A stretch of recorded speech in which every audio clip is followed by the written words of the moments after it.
Hello students, now you have to start new chapter from our economics book, okay, that is globalization and the Indian economy, okay. This is the fourth chapter in our economics book, है ना, class 10th. तो इसमें हम पढ़ेंगे about the globalization, क्या है globalization and what is the effect of this globalization in the Indian economy. ठीक है, इंडियन इकोनॉमी पर इसका क्या इफेक्ट पड़ रहा है, क्या असर पड़ रहा है, किस तरीके से ये इंडियन इकोनॉमी को इन्फ्लुएंस कर रहा है. ठीक है, तो सबसे पहले हम बात करते हैं ग्लोबलाइजेशन वर्ड की. ग्लोबलाइजेशन तो आप काफी टाइम से पढ़ रहे हो, है ना. क्या होता है globalisation? When we are interlink with the outside world, है ना. दूसरी कंट्रीज के साथ हम चीजें, किसी भी चीज का हम इंपोर्ट एक्सपोर्ट कर रहे हैं, सामान ले रहे हैं या दे रहे हैं. ठीक है, तो आज के टाइम में, एट प्रेजेंट टाइम, हम किसी भी कंट्री का कोई भी सामान अपने नियर बाय मार्केट से परचेज कर सकते हैं.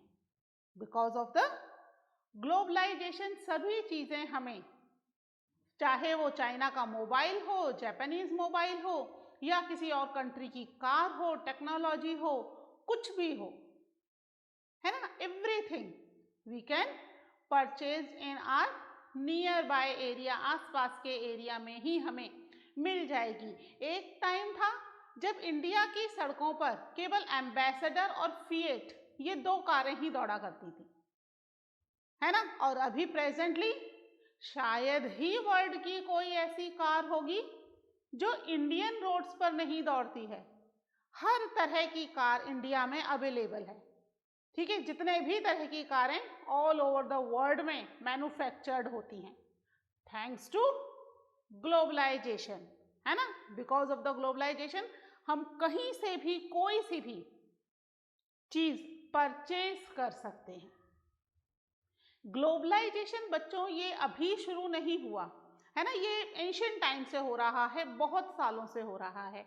बेसिकली लोग एक जगह से दूसरी जगह केवल ट्रेड के लिए ही आते जाते थे एंशिएंट टाइम में, है ना, सामान खरीदने और सामान बेचने के लिए. ऐसा आजकल टूरिज्म की वजह से भी लोगों का मूवमेंट है, और दूसरे रीजंस भी हैं, एजुकेशन है, हेल्थ है, इसकी वजह से भी लोग एक जगह से दूसरी जगह मूव करते हैं. But in the ancient time basically लोगों के मूवमेंट का एक ही रीजन होता था, दैट इज ट्रेड. एजुकेशन के लिए बहुत कम ही लोग थे जो कि मूव करते थे, और हेल्थ के लिए तो ऐसा बहुत कम होता ही नहीं था. हेल्थ तो जहाँ जिस गांव में हम पैदा हुए हैं वहीं मर जाएंगे, है ना. एज सच हेल्थ फैसिलिटीज की कोई बहुत ज़्यादा ज़रूरत नहीं होती थी. तो बेसिकली लोग मूवमेंट करते थे बिकॉज ऑफ द ट्रेड, सामान खरीदने, सामान बेचने के लिए. इसकी वजह से आपस में एक जगह से दूसरी जगह लोगों का क्या हो गया, इंटर कनेक्शन होना शुरू हुआ. They start interlink with each other, जिसके थ्रू ट्रेड तो हो ही रहा था, इवन अब तो प्रोडक्शन भी शुरू हो गया. किसी भी एक कंट्री का प्रोडक्शन उस कंट्री तक ही सीमित नहीं है ना. दूसरी कंट्रीज में भी प्रोडक्शन कर रही है कंपनीज, चाहे वो कंपनी किसी भी कंट्री को बिलोंग करती है, इससे कोई मतलब नहीं है. कहीं पर भी वो अपना सेटअप लगा सकते हैं, है ना. उस कंट्री की परमिशन लेनी होती है, फिर वो सेटअप लगा देते हैं, कुछ रूल्स रेगुलेशंस फॉलो करने होते हैं, and then they can set their setup. ठीक है, तो ग्लोबलाइजेशन बेसिकली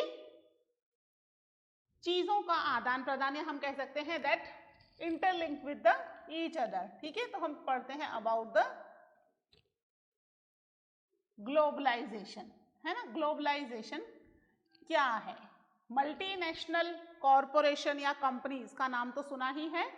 मल्टीनेशनल यानी एक नेशन में वो कन्फाइंड नहीं है, they are spread over the multi countries, है ना. कई सारी कंट्रीज में उनका काम फैला हुआ है. ठीक है, हमारी बुक में कई एग्जाम्पल्स दे रखे हैं, हम एक एक करके इन एग्जाम्पल्स को भी पढ़ेंगे. सबसे पहले हम देखते हैं कि ग्लोबलाइजेशन क्या है, व्हाट इज द ग्लोबलाइजेशन. ठीक है, तो ग्लोबलाइजेशन क्या है? It is the integration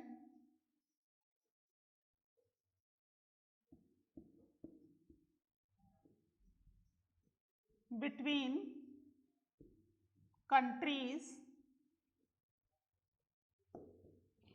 ठीक है, इंटीग्रेशन है ना, बिटवीन कंट्रीज थ्रू, किसके through, through foreign trade and foreign trade and foreign investment, है ना, इन्वेस्टमेंट मतलब ट्रेड तो आप समझ गए, फॉरेन ट्रेड दूसरी कंट्री से सामान लेना या उसको सामान बेचना, और फॉरेन इन्वेस्टमेंट दूसरी कंट्री का पैसा हमारे यहाँ पर लगाया जाना, है ना, investment it's regarding to the money, ठीक है, किसके थ्रू, बाय मल्टीनेशनल कॉरपोरेशन, ठीक है, इसको हम शॉर्ट में कह सकते हैं MNC, है ना, MNC, मल्टीनेशनल कॉरपोरेशन। तो ग्लोबलाइजेशन क्या है, it's a integration between the countries, दो कंट्रीज के बीच में आपस में इंटीग्रेशन होना, एक दूसरे के लिए किसी भी तरह का आदान प्रदान, चीजें लेना और ले जाना हुआ, ठीक है, और ये चीजें चाहे वो फॉरेन ट्रेड हो, अब फॉरेन ट्रेड से मतलब कोई भी सामान हो सकता है, चाहे ये पेन भी हो सकता है, ये बोर्ड भी हो सकता है, कपड़े हो सकते हैं, ऐसी साड़ियां हो सकती हैं, किसी भी तरह का सामान, कार, मोबाइल, है ना, इंजन्स, रॉ मटेरियल्स, कुछ भी सामान, ठीक है, किसी भी सामान का ट्रेड हो सकता है। And foreign investment, foreign investment मतलब जब भी कोई कंट्री अपना जो किसी भी कंट्री की कोई भी कंपनी अपना सेटअप किसी कंट्री में लगाएगी, तो उसे क्या करना पड़ेगा, उस सेटअप को लगाने के लिए पैसा तो खर्च करना पड़ेगा ना। मान लीजिए कि कोई कंट्री है ब्रिटेन की, ठीक है, एग्जाम्पल दे रही हूं मैं, ब्रिटेन की कोई कंपनी है and they wanted to set a company in India, ठीक है, इंडिया में अपनी MNC लगानी है या अपनी एक कंपनी लगानी है। अब ये कंपनी यहाँ लगाने के लिए, ठीक है, ये कंपनी किसी भी चीज की हो सकती है, टॉयज की कंपनी है या कोई इंडस्ट्रियल ऑटोमोबाइल पार्ट्स बना रहे हैं, कंप्यूटर से रिलेटेड चिप बनाने हैं, कुछ भी बनाना है। अब वो जब ये MNC इंडिया में लगाएगी, तो इंडिया में MNC लगाने के लिए क्या करना पड़ेगा, इसको पैसा खर्च करना पड़ेगा। तो अब ब्रिटेन से जो पैसा आ रहा है, ठीक है, वो पैसा जब इंडिया आएगा तो वो क्या कहलाएगा, वो पैसा इंडिया के अंदर, that is known as foreign investment. दूसरी कंट्री से आ रहा है ना पैसा, समझ रहे हो ना, जो भी पैसा दूसरी कंट्री से इंडिया में कोई भी कंपनी लगाने के लिए आ रहा है या कोई सामान खरीदने के लिए आ रहा है। अब मान लीजिए इन्हें कंपनी नहीं लगानी, सामान खरीदना है, इंडिया के बने हुए मान लीजिए मार्कर बहुत फेमस हैं, ये खरीदने हैं, तो ये इंडिया से अगर यहाँ जाएंगे मार्कर, तो बदले में इसकी कीमत देनी पड़ेगी ना, वो कीमत क्या कहलाएगी, दैट इज फॉरेन मनी, है ना, ये मनी कहलाएगी, इन्वेस्टमेंट नहीं होगा। तो किसी भी तरीके से पैसा, इन्वेस्टमेंट अपनी कंपनी वगैरह खोलना, एक बहुत बड़ा पैसा खर्च करना, ठीक है, दैट इज फॉरेन इन्वेस्टमेंट। तो यहां पर फॉरेन इन्वेस्टमेंट भी होता है, ठीक है, और ये फॉरेन इन्वेस्टमेंट बेसिकली MNCs के थ्रू ही होता है, मल्टीनेशनल कॉरपोरेशन या कंपनीज इसको करती हैं, ठीक है। यहां पर जो इंटीग्रेशन है, इंटीग्रेशन बेसिकली प्रोडक्शन का हो रहा है, ठीक है, कोई भी चीज को प्रोड्यूस करना या मार्केट में उस चीजों को सप्लाई करना, ठीक है।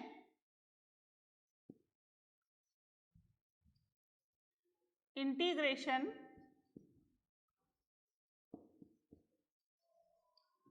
Of production and integration of market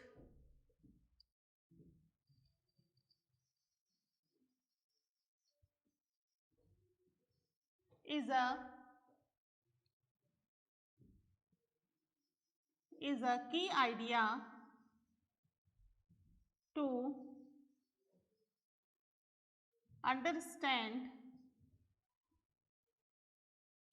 understand behind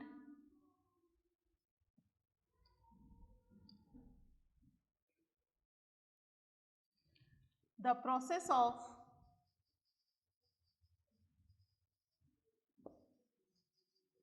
globalization and its impact। ठीक है, ये क्या है? इंटीग्रेशन ऑफ प्रोडक्शन, प्रोडक्शन का इंटीग्रेशन और मार्केट का इंटीग्रेशन क्या है? It's an idea. ठीक है, किस लिए? Idea behind to understand. ठीक है, द प्रोसेस ऑफ ग्लोबलाइजेशन। ठीक है, आइडिया बिहाइंड टू अंडरस्टैंड बेटा। ठीक है, मैंने उल्टा लिख दिया। Idea behind understand. ठीक है, द प्रोसेस ऑफ ग्लोबलाइजेशन की, ग्लोबलाइजेशन की प्रोसेस क्या है, किस तरीके से ग्लोबलाइजेशन किया जाना चाहिए और इसके क्या क्या इम्पैक्ट्स हो सकते हैं, है ना। ग्लोबलाइजेशन के नेगेटिव और पॉजिटिव दोनों ही तरह के इम्पैक्ट्स होंगे। अभी हम पढ़ेंगे कि किस तरीके से ग्लोबलाइजेशन के अच्छे इम्पैक्ट्स तो हैं, but sometimes some negative impacts also. ठीक है, तो यहाँ पर मार्केट और प्रोडक्शन का क्या हो रहा है? इंटीग्रेशन हो रहा है। चीजें जो हैं कहीं पर भी बन रही हैं। एज सच ये नहीं है कि इंडिया, मेड इन इंडिया है तो सारी प्रोसेसिंग इंडिया में ही हो, इट्स नॉट नेसेसरी। या मेड इन चाइना है तो सारी प्रोसेसिंग चाइना में हो, मेड इन यूएसए है तो सारी प्रोसेसिंग यूएसए में हो। इट्स डिपेंड कि कहाँ पर क्या चीज उन्हें चीप पड़ती है, सस्ती पड़ती है, या कहाँ से उन्हें ज्यादा बेनिफिट हो रहा है, उसके हिसाब से वो लोग चीजों को बनाते हैं। इसीलिए यहाँ पर ग्लोबलाइजेशन है। This is the idea behind the globalisation, कि मार्केट और प्रोडक्शन का इंटीग्रेशन हो जाए। क्यों हो जाए? जिससे जहां पर फायदा ज्यादा हो वहां पर वो काम किया जाए। अभी हम इसको एक एग्जाम्पल के थ्रू समझेंगे कि कैसे, कहां पर, किस चीज में फायदा ज्यादा होगा और कंपनी किस तरीके से एक इक्विपमेंट को बनाने के लिए कई सारी कंट्रीज में बिखर जाती है एक कंपनी छोटे से इक्विपमेंट को बनाने के लिए। ठीक है, तो आप पहले ये पॉइंट्स नोट कर लीजिए, फिर हम देखते हैं ग्लोबलाइजेशन किस तरीके से फैसिलिटेटेड है या क्या क्या इसके फायदे भी हैं। ठीक है,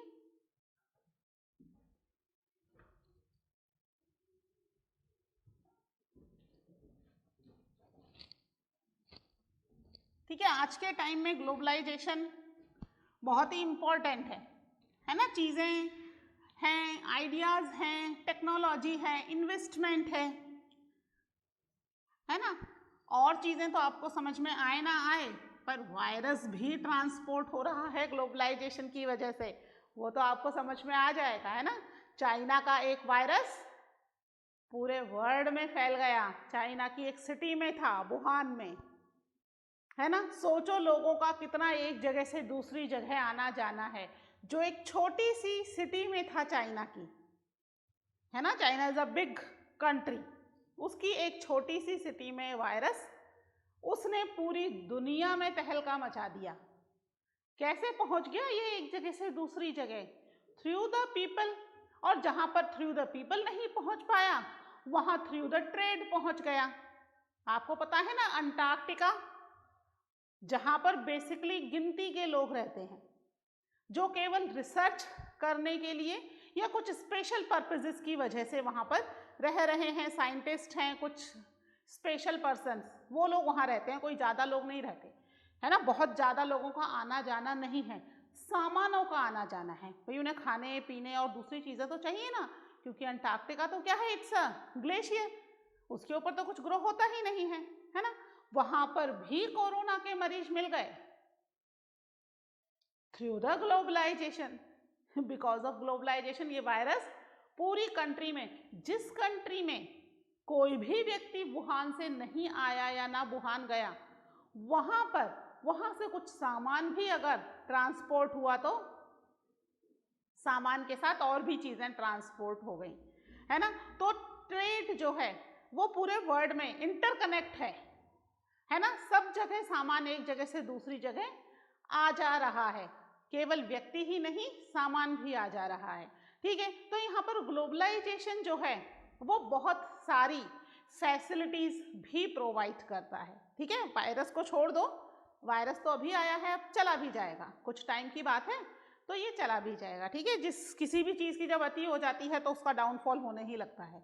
तो अब तो अति हो रही है तो डाउनफॉल पास ही है, इसका मतलब उसका, है ना। तो ये तो खत्म हो जाएगा, लेकिन ग्लोबलाइजेशन, ट्रेड, प्रोडक्शन, मार्केट का इंटीग्रेशन, ये सदियों से चलता चला आ रहा है, फ्रॉम द सेंचुरीज, और आगे भी सेंचुरीज तक चलता रहेगा। क्यों चलता रहेगा? क्योंकि ग्लोबलाइजेशन के कई सारे फायदे भी हैं। क्या हैं ग्लोबलाइजेशन के फायदे? देख लेते हैं। Globalisation has been facilitated by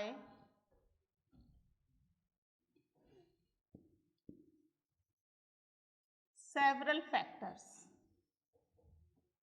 ठीक है। कौन कौन से फैक्टर्स हैं? सच एज, सबसे पहले तो रैपिड इंप्रूवमेंट ऑफ टेक्नोलॉजी,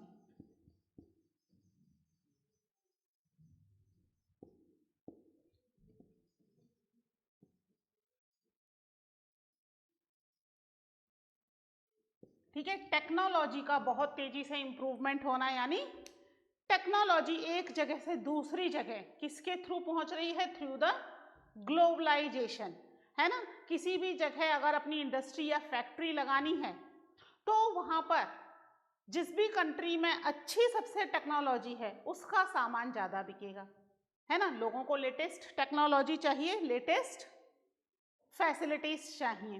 तो यहाँ पर एक जगह अगर कोई टेक्नोलॉजी डेवलप होती है तो वो टेक्नोलॉजिकल रैपिड इंप्रूवमेंट होता है, या फिर कह सकते हैं कि रैपिड मूवमेंट हो रहा है। मूवमेंट हो रहा है तो उसमें क्या हो रहा है? इंप्रूवमेंट भी हो रहा है ना। मान लीजिए कोई टेक्नोलॉजी अमेरिका में सबसे ज्यादा यूज की जा रही है, अब वो लोग चाहते हैं कि India, it's a big market, है ना, पॉपुलेशन ज्यादा है तो मार्केट बड़ा है इंडिया का, ज्यादा लोग खरीदेंगे, लोग ज्यादा ही रहते हैं यहाँ पे, तो वो चाहती है कि इंडिया में भी इसकी सप्लाई की जाए, ठीक है। अब अमेरिका से इंडिया में लाने, ट्रांसपोर्ट, एक्सपोर्ट करने में टाइम लग जाएगा, तो यहीं इंडस्ट्री लगा दी जाए। अब इंडस्ट्री लगाने के साथ क्या करना पड़ेगा उन्हें? वो टेक्नोलॉजी भी इंडिया में देनी पड़ेगी, जिससे कि वो प्रोडक्शन इंडिया में हो और इंडिया के मार्केट में उसको सप्लाई किया जा सके। तो यहाँ पर टेक्नोलॉजी बहुत तेजी से मूव करती है, ठीक है। इसके अलावा जिस भी कंट्री को लगानी है अपने यहाँ पर ज़्यादा इंडस्ट्रीज, फैक्ट्रीज, उन्हें लिबरलाइजेशन करना पड़ता है ना। लिबरलाइजेशन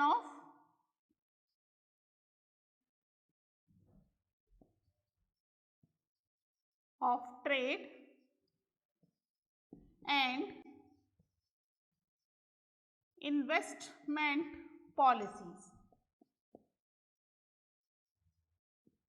है ना। लिबरलाइजेशन मतलब आजादी देना, फ्रीडम देना, है ना, ट्रेड की फ्रीडम देना, इन्वेस्टमेंट पॉलिसी में थोड़ी फ्रीडम प्रोवाइड कर देना, जिससे क्या हो, जितनी ज्यादा फ्रीडम मिलेगी या जितनी ज्यादा फैसिलिटी मिलेगी उतनी ज्यादा कंपनीज उस कंट्री में सेटअप हो पाएंगी, है ना। एक तो बहुत स्ट्रिक्ट रूल्स रेगुलेशंस हो और बहुत ज्यादा बड़ा इन्वेस्टमेंट करना पड़ रहा हो तो कंपनी वहां पर सेटअप करने में डरेगी कि भाई इतना बड़ा इन्वेस्टमेंट दूसरी कंट्री में करें, तो इससे अच्छा है अपनी कंट्री में ही कर दें, अपनी कंट्री का पैसा कंट्री में ही रहेगा, है ना।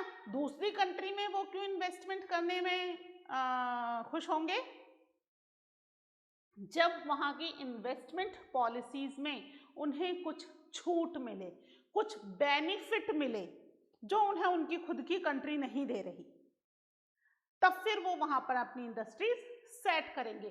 तो जो कंट्रीज चाहती हैं कि फॉरेन इन्वेस्टमेंट आए या फॉरेन ट्रेड ज्यादा से ज्यादा हो, वो अपने यहाँ पर कुछ चीजों में छूट, लिबरलाइजेशन, फ्रीडम दे देती है कंपनीज को कि भाई आप आइए, हम आपको ये फैसिलिटीज प्रोवाइड करेंगे, इससे आपका इन्वेस्टमेंट भी कम होगा और फैसिलिटीज ज्यादा मिलेगी। ठीक है। इसके अलावा एक ऑर्गेनाइजेशन है वर्ल्ड ट्रेड ऑर्गेनाइजेशन, ये भी कुछ रूल्स और रेगुलेशंस बनाती है for all over the world. जितनी भी वर्ल्ड में कंट्रीज हैं और जितनी WTO यानी वर्ल्ड ट्रेड ऑर्गेनाइजेशन के अंदर रजिस्टर्ड हैं, है ना, उसकी मेंबर कंट्रीज, वो सभी कंट्रीज उन रूल्स और रेगुलेशंस को मानेंगी, मानना ही पड़ेगा, है ना। तो यहाँ पर कई बार WTO की वजह से भी ग्लोबलाइजेशन को स्पीड मिलती है। क्यों? क्योंकि यहाँ पर WTO क्या करता है, इट्स प्रेशराइज द कंट्रीज कि भाई आप अपनी इन्वेस्टमेंट यहाँ पर करो या आप अपना ट्रेड यहाँ पर करो। ठीक है। तो यहाँ पर इंटरनेशनल ऑर्गेनाइजेशन है, इसके प्रेशर की वजह से भी ट्रेड और इन्वेस्टमेंट करना पड़ता है, या कह सकते हैं कि ट्रेड और इन्वेस्टमेंट में लिबरलाइजेशन, फ्रीडम, छूट देनी पड़ती है। किसकी वजह से देनी पड़ती है? दैट इज pressure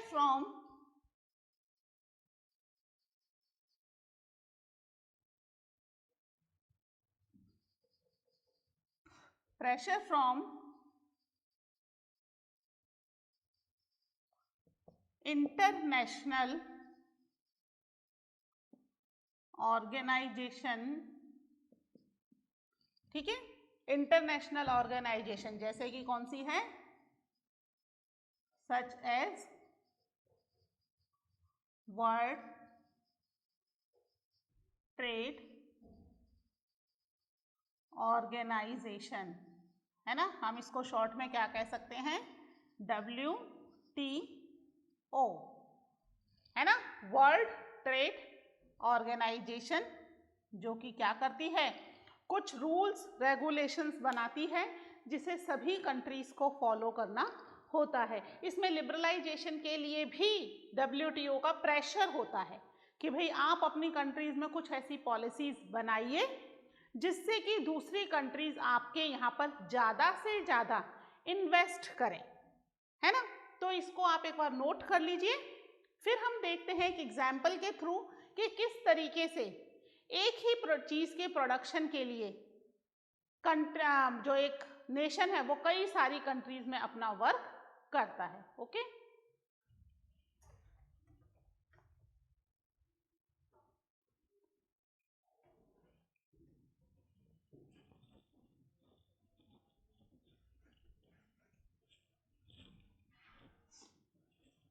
अब हम एक MNC का एग्जाम्पल देख लेते हैं।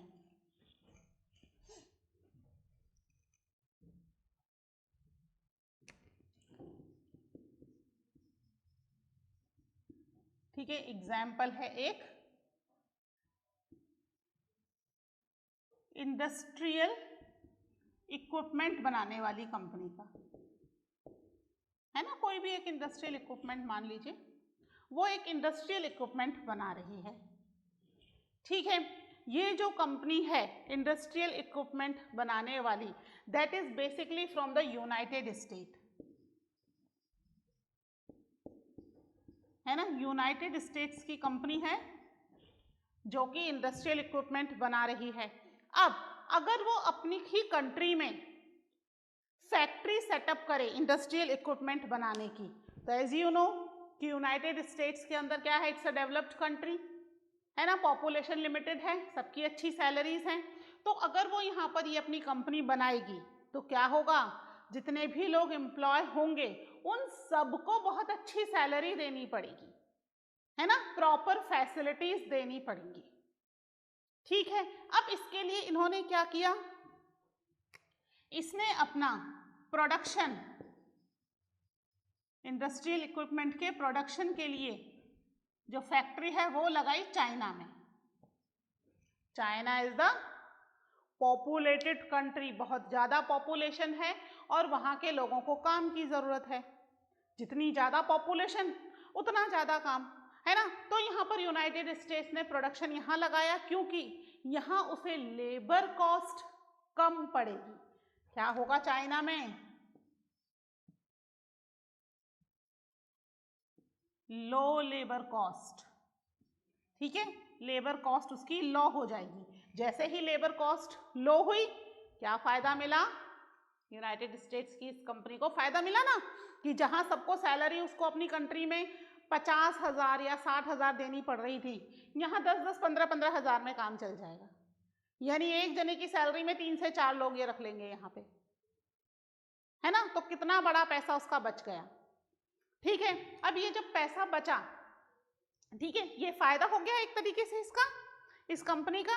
इसके बाद इस कंपनी ने क्या करा, जो मैन्युफैक्चरिंग होने के बाद इनको असेंबल करने के लिए, है ना, ये आपस में जोड़ने के लिए इनको कहाँ भेज दिया? जहां पर मार्केट पास है, मैक्सिको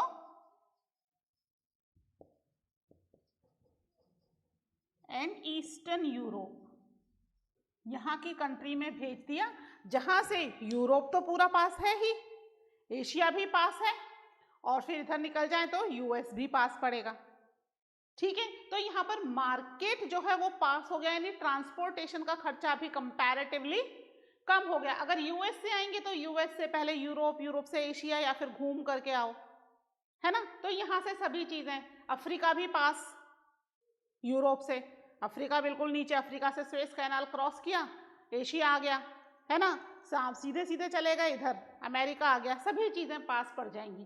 तो इसको यहाँ पर असेंबल करके एक इक्विपमेंट बना दिया गया और आसपास के मार्केट में सेल कर दिया गया, ठीक है। यानी कि ट्रांसपोर्टेशन का भी पैसा बचा लिया। कंपनी कौन सी है? यूनाइटेड स्टेट की है। यूनाइटेड स्टेट में इसने क्या किया? केवल यहां पर इसने केवल टेक्नोलॉजी करी, है ना, टेक्नोलॉजी डिजाइन करी कि किस तरीके से इस इक्विपमेंट को डिजाइन करना है, वो यहाँ पे हुआ। बाकी चीजें ये दूसरी कंट्री में कर रहा है। अब इस इक्विपमेंट में अगर कोई प्रॉब्लम आती है ना, टेक्नोलॉजी लोगों को समझ में नहीं आ रही है या कुछ उसमें प्रॉब्लम आ रही है, तो लोग फोन करेंगे।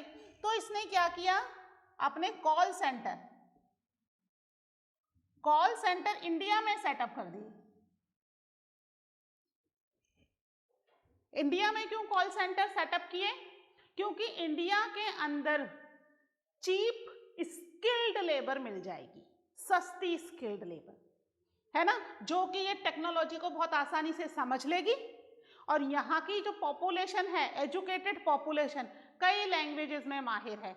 हिंदी तो बोल ही रहे हैं, इंग्लिश में भी बहुत अच्छा उनका कमांड है। इवन काफ़ी लोग यहाँ पे फ्रेंच, जापानीज और दूसरी लैंग्वेज बोलने वाले इजीली अवेलेबल हैं।